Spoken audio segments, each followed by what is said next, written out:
ამბობენ, რომ იუდია და სამარია დასახლებელთა ძალადობით არის მოცული.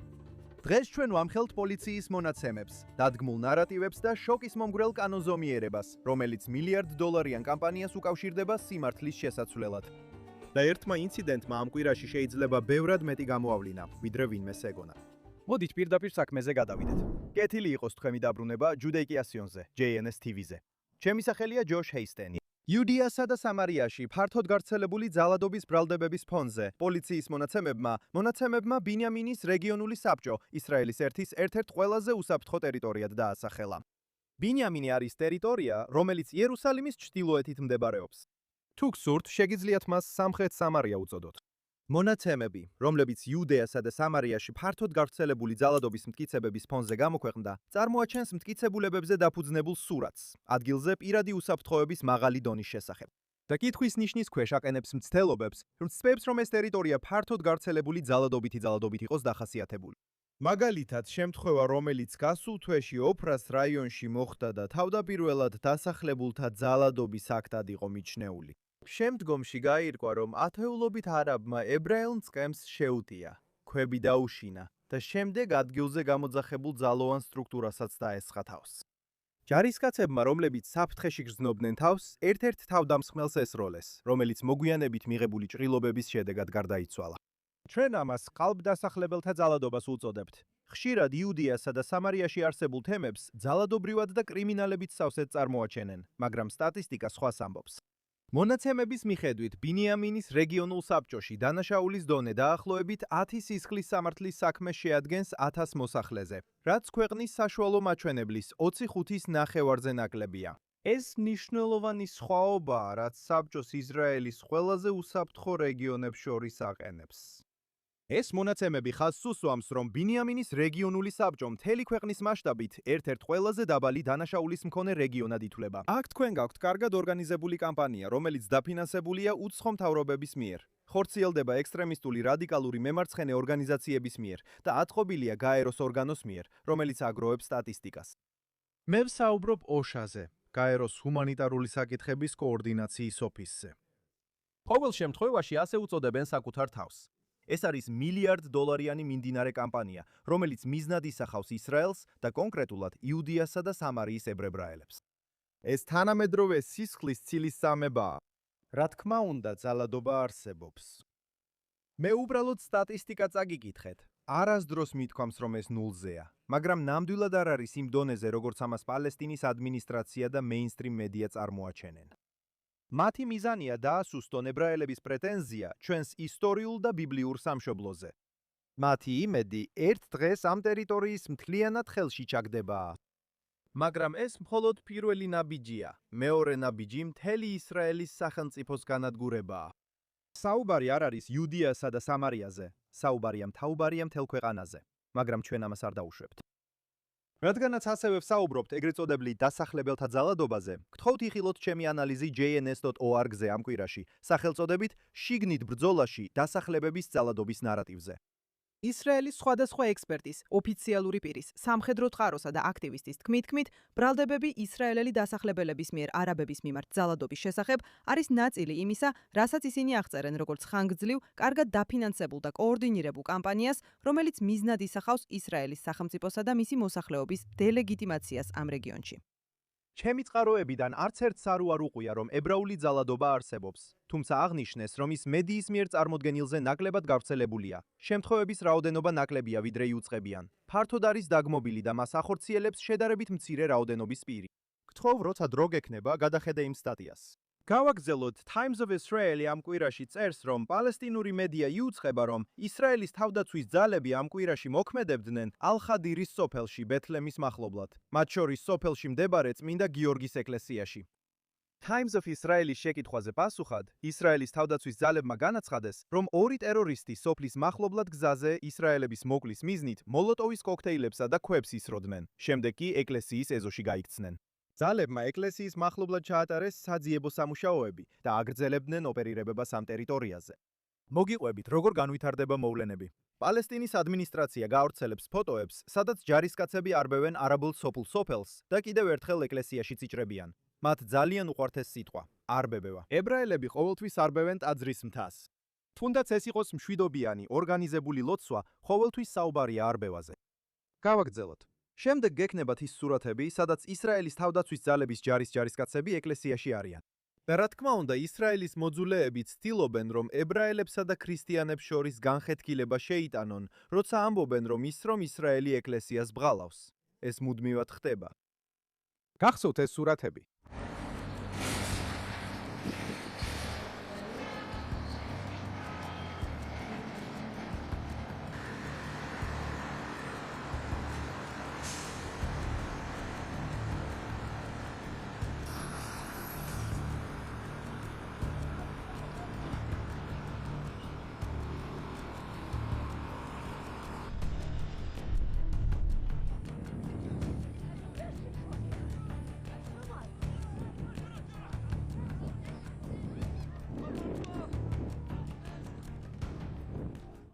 გახსოვთ ეს ანგარიში? ეს იყო გასული წლის ივლისში. ასე ეწერა მასში. აშშ-ის ელჩი ისრაელში მაიკ ჰაკაბი ეწვია ქრისტიანულ სოფელს, ისრაელისლის მიერ ოკუპირებულ დასავლეთ სანაპიროზე. ეს მათი სიტყვებია, რა თქმა უნდა. და მოუწოდა პასუხისგებლობას უძველეს ეკლესიაზე თავდასხმის გამო, რაშიც ადგილობრივები ისრაელელ დასახლებულებს ადანაშაულებენ. მაგრამ სინამდვილეში არაბებმა დაანთეს ცეცხლი. და რატომ არ გამოიყენეს ვიზუალური მასალები, როცა იქვე იყო ეკლესია, რომელსაც ცეცხლი საერთოდ არ შეხებია? სამწუხაროდ, აშშ-ის ელჩი ისრაელში შემთხვევის ადგილზე გამოიძახეს, თუმცა საბოლოოდ ეს ამბავი არაფრით გამორჩეული აღმოჩნდა. ნახეთ, რა ჭკვიანურად მოქმედებს პალესტინის ადმინისტრაცია. ცდილობს განხეთქილება შეიტანოს ებრაელებსა და ქრისტიანებს შორის. და გავიხსენოთ, რა მოხდა 2002 წელს. ასობით არაბი, მათ შორის პალესტინის ადმინისტრაციის ტერორისტები, შეიჭრნენ ბეთლემის შობის ეკლესიაში. ისინი ეკლესიას ფარად იყენებდნენ და ისრაელის ჯარისკაცებზე ისროდნენ. ეკლესიაში მყოფების შესახებ ურთიერთსაწინააღმდეგო ცნობებია. იყვნენ ისინი მძევლები თუ ტერორისტებთან თანამშრომლობდნენ. მაგრამ ნახეთ, როგორ გააშუქეს ეს ამბავი. 2002 წლის 2 აპრილიდან 10 მაისამდე ბეთლემში, დასავლეთ სანაპიროზე, შობის ეკლესია ალყაში ყავდა ისრაელის თავდაცვის ძალებს, რომლებიც ეჭვმიტანილ პალესტინელ მებრძოლებს უმიზნებდნენ, რომლებმაც ეკლესიაში შეაფარეს თავი. ალყაში ყავდა ისრაელის არმიას? ასე იყო წარმოდგენილი. რას აკეთებდნენ ტერორისტები? ისინი სულელები არ არიან, ბოროტები არიან, მაგრამ სულელები ნამდვილად არ არიან. მათ იცოდნენ, რომ ცუდად გამოჩნდებოდა ისრაელისთვის ეკლესიაში ტერორისტებთან გამკლავება რომ მოუწევდა, მაგრამ სწორედ მათ შეურაცხყვეს ეს ქრისტიანული წმინდა ადგილი. ასე მოქმედებენ ისინი. დაუბრუნდეთ ამ კვირას და მოლოტოვის კოქტეილებით შეიარაღებული ტერორისტების ისტორიას, რომლებიც ეკლესიაში იმალებოდნენ ალ-ქადერში, ბეთლემის მახლობლად, ისევ. მეგობრებო, ნუ წამოეგებით ამაზე. ნუ წამოეგებით იმ განხეთქილებას, რომელსაც ეს ადამიანები ცდილობენ შეიტანონ, მათ შორის ვინც იცავს იუდეო-ქრისტიანულ ღირებულებებს. ნუ მივცემთ მათ გამარჯვებას, რადგან სწორედ ისინი ბილწავენ ამ წმინდა ადგილებს. გავაგრძელოთ. იეშას საბჭოს, რომელიც იუდეასა და სამარიაში ებრაულ თემებს წარმოადგენს, ახალი ანგარიში აჩვენებს, რომ ახლად არჩეული პალესტინის ავტონომიის მუნიციპალური მოხელეების ბევრი აქებს ტერორიზმს და ეწინააღმდეგება ისრაელსა და შეერთებულ შტატებს. პალესტინის ავტონომიამ რამდენიმე კვირის წინ მუნიციპალური არჩევნები ჩაატარა, ვგულისხმობ მერებსა და სხვა საჯარო მოხელეებს. ეს ახალი ანგარიში აჩვენებს, რომ არჩეულთა ბევრს წარსულში ჰქონდა წაქეზების შემთხვევები და ზოგჯერ ტერორისტული ქმედებების ქება. ზოგიერთი მათგანი კი ისრაელის თემებიდან სულ რამდენიმე წუთის სავალზე ცხოვრობს. სანამ გავაგრძელებ, ეს მნიშვნელოვანი საკითხია. იუდეა და სამარია არ არის ღაზა. სხვა სიტყვებით რომ თქვათ, მიუხედავად იმისა, რომ 7 ოქტომბერმა დაამტკიცა, რომ არაბების ერთ მხარეს და ებრაელების მეორე მხარეს ყოფნის პოლიტიკა წარუმატებელი იყო, რეალურად ადგილზე ისრაელი აქ იყო, ხოლო ღაზა იქ. ისინი სრულიად განცალკევებული ერთეულები იყვნენ. მაგრამ იუდეასა და სამარიაში ყველაფერი ერთმანეთშია გადახლართული. არაბები და ებრაელები გვერდიგვერდ ცხოვრობენ, გზები საერთო აქვთ. მრავალი ინდუსტრიული ზონა საერთო სარგებლობაშია. 7 ოქტომბრის შემდეგ, რა თქმა უნდა, ურთიერთობა ნაკლებია, მაგრამ თეორიულად ეს ებრაელებისა და არაბების ერთად ცხოვრების მოზაიკაა. ეხლა დაუბრუნდეთ ანგარიშ ტერორიზმის მხარდამჭერ პალესტინის ავტონომიის მუნიციპალურ ლიდერებზე. ჰებრონში ქალაქის საბჭოს წევრმა მუმარ იოსეფ ალაუიმ წლების განმავლობაში გააზიარა მასალები, რომლებიც შეიცავს ტერორისტების ქებას და შეერთებული შტატების წინააღმდეგ წაქეზებას. კიდევ ერთი მაგალითი. იერიხონში მერმა სალემ გაროუფმა მიიღო მონაწილეობა აქციებში, რომლებიც მხარს უჭერდა უსაფრთხოების პატიმრებს, ანუ ტერორისტებს. და ასევე ჩართული იყო სოციალურ ქსელებში, პოსტებში, რომლებიც მხარს უჭერდა ტერორიზმს და მათ ვინც გაათავისუფლა ეს ტერორისტები ისრაელის ციხიდან. ჯენინში ახლადარჩეული მერი მოჰამედ ჯარარი მხარდაჭერილია ოჯახის წევრების მიერ, რომლებიც აქტიურად აღნიშნავენ და ადიდებენ პირებს, რომლებმაც ტერორისტული თავდასხმები განახორციელეს ისრაელის სახელმწიფოს წინააღმდეგ. ომარ რაჰამიმმა, იეშას საბჭოს აღმასრულებელმა დირექტორმა, ასე თქვა: ეს გამოძიება ავლენს რეალობას, რომლის გააზრებაც რთულია. მერები, რომლებიც მხოლოდ 10 წუთის სავალზე ქფარ-საბადან და 20 წუთის სავალზე მოდიინიდან ცენტრალურ ისრაელში მოქმედებენ, არ აღმოაჩენენ, არამედ ხელს უწყობენ ტერორს და მოუწოდებენ ისრაელის განადგურებისკენ. ესენი შორეული ფიგურები არ არიან, ესენი საჯარო თანამდებობის პირები არიან, რომლებიც ტერორისტებს გვერდითვე უჭერენ მხარს. ისრაელს აღარ შეუძლია უგულებელყოს ეს აღვირახსნილი სისტემური წაქეზება. მან გააგრძელა: ვინც ასე ახლოდან ალ-აქსას წყალდიდობას ლეგიტიმაციას აძლევს, კიდევ ერთხელ ამტკიცებს, რომ პალესტინის ავტონომია პარტნიორი არ არის. ეს ეგზისტენციალურ საფრთხე არის საფრთხეა. ეს ყველაფერი ომარ რაჰამიმის თქმით. ეხლა გავიხსენოთ ალ-აქსას წყალდიდობა. ეს იყო სახელი, რომელიც ჰამასის 7 ოქტომბრის თავდასხმას ეწოდა. ასე რომ კიდევ ერთხელ, ესენი არიან პალესტინის ავტონომიის ლიდერები. ეს ჰამასი არ არის და არც ღაზაშია. ესენი არიან ადამიანები, რომლებიც თითქოს ისრაელის მშვიდობის პარტნიორები უნდა იყვნენ. თუმცა ჩვენგან ბევრმა პალესტინის ავტონომია ჯერ კიდევ 1990-იანი წლების დასაწყისიდან ვიცით. მათი ორგანიზაცია მშვიდობიანი არ არის. ისინი მშვიდობის პარტნიორები არ არიან. პალესტინის ავტონომია არის კორუმპირებული ტერორისტების ჯგუფი, რომლებიც კოსტიუმებში დადიან. მათი მიზანია ეტაპობრივად გაანადგურონ ისრაელი. და როცა იმას ვერ იღებენ, რაც უნდათ, როგორც 2000 წელს ვნახეთ, იარაღს ებრაელებისკენ მიმართავენ. და ეს ისევ და ისევ მეორდება. მეგობრებო, ეს სერიოზული საფრთხეა. რამდენიმე კვირის წინ ვისაუბრე ანგარიშზე, სადაც ნათქვამია, რომ პალესტინის ავტონომიის უსაფრთხოების ძალებში 65,000 წევრია, რაც ბევრად აღემატება ოსლოს შეთანხმებებით დაშვებულ რაოდენობას. რეალურად ეს უსაფრთხოების ძალა კი არა, არმია. ისრაელის ლიდერებმა უნდა მიაქციონ ამას ყურადღება, სანამ გვიან არ არის. გავაგრძელოთ კარგი ამბებით. ვინედმა გაიგო, რომ პირველი ოჯახები სავარაუდოდ უკვე ამ ზაფხულს გადავლენ ამ მიწაზე, რათა დაარსონ 2 ახალი დასახლება და სტრატეგიული პუნქტები სამარიაში. 2 ახალი ქალაქის სახელებია: ბეზიკი და თამმუნი. ახალი დასახლებები მდებარეობს მაღალ ადგილზე, რომელიც გადაჰყურებს იორდანეს ველს და ახლოსაა იმ ადგილთან, რომელსაც ისრაელის თავდაცვის ძალები 5 სოფლის ჯგუფს უწოდებენ. ეს ნაბიჯი წარმოადგენს პირველ პრაქტიკულ ნაბიჯებს კაბინეტის გასული წლის დეკემბრის გადაწყვეტილების განხორციელებისკენ, როდესაც მთავრობამ ახალი დასახლებების შექმნა დაამტკიცა. ეს არის იმ პროცესის ნაწილი, რომელსაც დასახლების ლიდერები დროის წინააღმდეგ რბოლას უწოდებენ.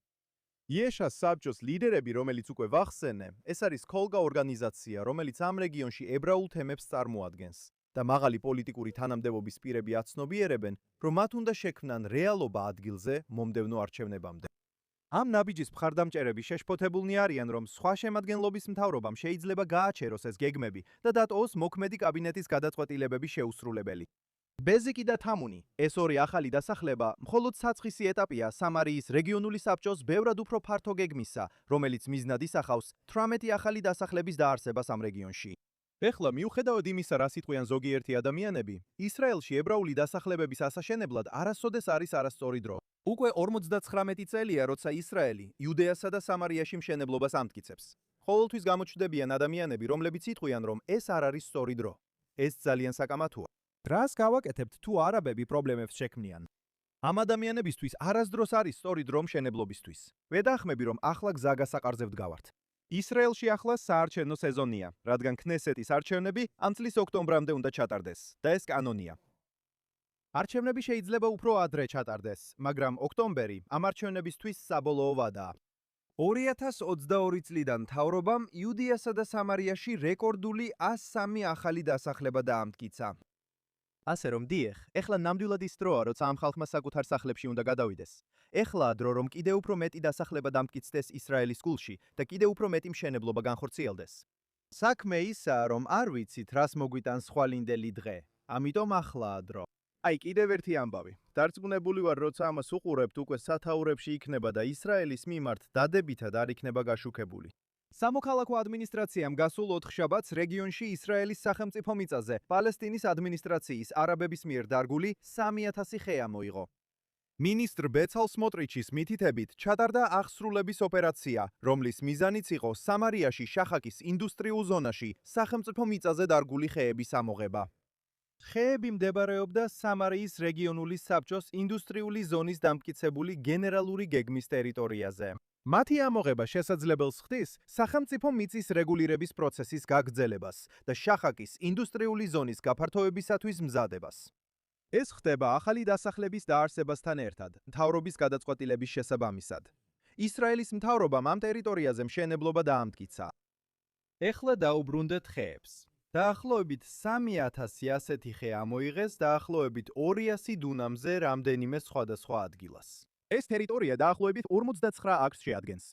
ეს ოპერაცია მოხდა წინა აღსრულების ღონისძიებებს იმავე ტერიტორიაზე. 2025 წლის სექტემბერში 2500 ხე ამოიძირკვა, ხოლო იმავე წლის დეკემბერში კიდევ 6300 ხე ამოიძირკვა. ეხლა ვფიქრობ, რომ ხეების ამოძირკვის კადრები ალბათ უკვე ყველგან გავრცელებულია. ერთადერთი, რასაც ისინი შემთხვევით გამოტოვებენ ანგარიშიდან, და ამას ირონიით ვამბობ, არის ის ფაქტი, რომ ეს ხეები განზრახ იყო დარგული ისრაელის სახელმწიფო მიწაზე. მიზანი ორმაგია და ეს მეორე მხარისთვის ორმაგი მოგებაა. თუ ისრაელი ხეებს ყურადღებას არ მიაქცევს, მაშინ არაბები მიწას დაიკავებენ. თუ არავინ გამოჩნდება, ესე იგი, მიწა მათი უნდა იყოს, ხომ ასეა? იმიტომ რომ სწორედ მათ დარგეს ეს ხეები. და თუ ისრაელი ამოძირკვავს ხეებს, ეს პალესტინის ავტონომიისთვის საზოგადოებასთან ურთიერთობის გამარჯვებაა, რადგან მათ შეუძლიათ მივიდნენ და გადაიღონ, როგორ აყრიან ისრაელები ხეებს. ისრაელისთვის ეს ორმაგი წაგებაა. ამ შემთხვევაში სამოქალაქო ადმინისტრაციამ გადაწყვიტა, რომ ხეების მოჭრა ორ ბოროტებას შორის ნაკლებია. მაგრამ ყველაზე მნიშვნელოვანი, რაც უნდა გახსოვდეთ, როგორც ახლახან ავხსენი, ეს ხეების დამგველების მიერ აბსოლუტურად დადგმული მედია შოუა. მათ იციან, რომ აქ ისრაელი წააგებს. ყველაზე მნიშვნელოვანი, რაც უნდა დაიმახსოვროთ, არის ის, რომ ყველაფერს, რასაც ხედავთ, ვერ უნდა დაუჯეროთ. ისრაელი კანონების ქვეყანაა და ეს კანონები ვები უნდა აღსრულდეს. თუ დაარღვევთ კანონს და სხვის მიწაზე რგავთ ხეს, ამას ფასი უნდა გქონდეს. დარწმუნებული ვარ, ეს რეალობაა იმ ქვეყანაშიც, საიდანაც ამას უყურებთ. ვერ შეხვალთ მეზემზობლის ეზოში დაუპატიჟებლად და ვერ დაიწყებთ ხეების დარგვას ისე, როგორც თქვენ გინდათ. ისრაელი გამონაკლისი არ უნდა იყოს. და დროა, რომ კანონის აღსრულება ახლა დაიწყოს. ეხლა ამ კვირის შოუს აკვაპირებდი დასრულებას, მაგრამ არის კიდევ ერთი რამ, რაზეც მგონია, რომ აუცილებლად უნდა ვისაუბრო. და ეს არის პატარა ნაჭერი, რომელსაც თავზე ვატარებ. ამას კიპა ან იარმუკა ეწოდება. ეხლა რატომ ატარებს ამას ზოგი ებრაელი? Change.com-ის მიხედვით, კიპა გამოხატავს იმ გრძნობას, რომელსაც ადამიანი უფალთან ურთიერთობაში ინახავს. თქვენ ამბობთ, ღმერთო, მე შენ ყველაზე მეტად მიყვარხარ ამ სამყაროში. ვიცი რომ სადაც არ უნდა წავიდე, შენ ყოველთვის ჩემთან ხარ და მუდამ შენზე ვფიქრობ. და როცა კიპას ღია დატარებ, ეს ნიშნავს, ღმერთო, მე ძალიან ვამაყობ რომ შენთან ვარ დაკავშირებული. არაფერს მოაქვს ჩემთვის მეტი სიხარული, ვიდრე იმის ცოდნას რომ ერთად ვართ. არ მეშინია რომ ხალხმა გაიგოს, რომ მე ერთგული ებრაელი ვარ. ამ ნებას არ დავმალავ. შენზე ფიქრი ყოველდღე სიამაყითა და თავდაჯერებით მავსებს. აი, რას ნიშნავს კიპა. მაშ, რატომ გიზიარებ ამ ინფორმაციას ახლა? ვიცი რომ ამ შოუს მაყურებელთა 99.9%-მა ეს ყველაფერი უკვე იცის. მაინც არიან ტროლები, რომლებიც ჩემს შოუზე ან სოციალურ ქსელებში კომენტარებს წერენ. ისინი ამბობენ რაღაცებს, მაგალითად, რა ხალიჩაა თავზე, ან რა თეფშია, რა ლამბაქია, ან ნაგვის ნაჭერია, ან კიდევ ის ძველი ანტისემიტური სტერეოტიპი. მას იმიტომ ატარებ, რომ რქებს გიფარავს. ეხლა შეიძლება მელოდი ვარ, მაგრამ რქები არ მაქვს. შეხედეთ. აბა რატომ უტევენ ტროლები ჩემს იუდაიზმს? იმიტომ რომ არ შეუძლიათ. ამავე ტროლებს არ აქვთ პრობლემა ამ თავსაბურავთან ან იმასთან. მაგრამ ეს არის მსოფლიოში არსებული ვითარება ამჟამად. 7 ოქტომბრის შემდეგ, რაც იყო ებრაელების ყველაზე მძიმე მასაკრი ჰოლოკოსტის შემდეგ, ძალიან ბევრი ადამიანი გამოჩნდა არა იმისთვის, რომ სოლიდარობა გამოეხატათ ებრაელების მიმართ, არამედ იმისთვის, რომ ებრაელებს დასდგომოდნენ. კიდევ ერთხელ, მაყურებელთა 99.9% ამ კატეგორიაში არ შედის. მაგრამ იმ უმცირესობისთვის, იმ ტროლებისთვის, მე სიამაყით გავაგრძელებ კიპას ტარებას. ჩვენ გადარჩით ეგვიპტეში ფარაონებს და თქვენც გადარჩებით, როცა იქ ზიხართ და ტროლავთ. ალბათ დედა თქვენის სარდაფიდან. მე ვამბობ, ისრაელი ცოცხალია. ისრაელის ერი ეხლა და სამუდამოდ ცოცხლობს. მადლობთ რომ უყურეთ ჯუდეიკაციონის კიდევ ერთ გამოშვებას JNS TV-ზე. ჩემი სახელია ჯოშ ჰასტენი, JNS News-ის კორესპონდენტი. მინდა მადლობა გადაუხადო JNS TV-ს კულისებში მომუშავე ხალხს. არონ ვოგელანტერს პულტზე, ჩვენს პროდიუსერ ბარბარა ხანემოვს, სადგურის მენეჯერ იური სვერეცკის, რაიან ლიფშიც, ზახ ზიკერმანს და ვიდეო მონტაჟის რედაქტორ ქსენია პოლაშენკოს. დიდი მადლობა ყველას. დარწმუნდით რომ გაეცნობით JNS TV-ს ყველა პროგრამას და რა თქმა უნდა ეწვიეთ jns.org-ს, რომ მიიღოთ ყველა უახლესი ახალი ამბავი ისრაელიდან, ახლო აღმოსავლეთიდან და მთელი ებრაული სამყაროდან. წარმატებულ კვირას გისურვებთ ყველას. შეხვედრამდე მომავალ კვირას გადაცემაში Judaization JNS TV-ზე.